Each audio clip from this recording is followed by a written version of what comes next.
I think a lot about my ancestors, and I think a lot about the basket that I'm working on. At age 88, Suquamish elder Ed Carriere is a living link. And I'm gonna make sure that it's nice and tight and snug. To hundreds of generations, dating back thousands of years. I'm going back to King Tut.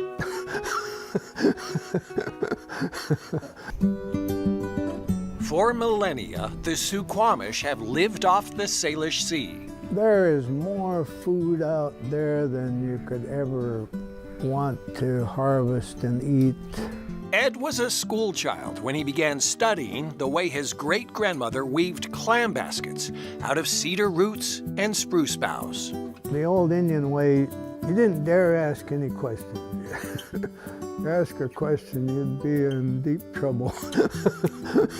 So I learned by observing.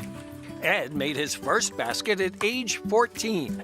But it wasn't until he was in his 30s that he became serious about the craft and its importance to Suquamish culture.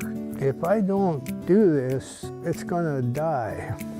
Salmon trap baskets, cooking baskets, a bark basket for gathering berries. Ed had already made hundreds of baskets when, at the turn of the century, archaeologists discovered fragments of ancient baskets in the Pacific Northwest, some dating back more than 4,000 years. It drove me to go to the museums and study those and look at them and, oh, well, I can weave that way, you know.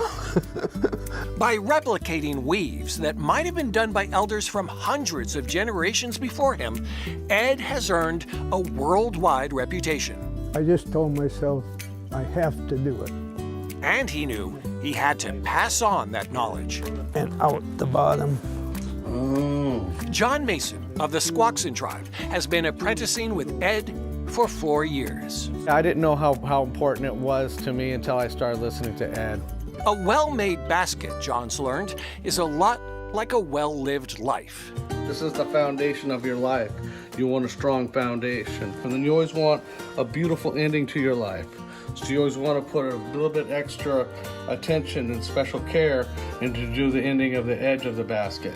It's too soon for Ed to be thinking about his beautiful ending, not when there's so much beauty left to be made. I enjoy weaving, keeps my hands moving.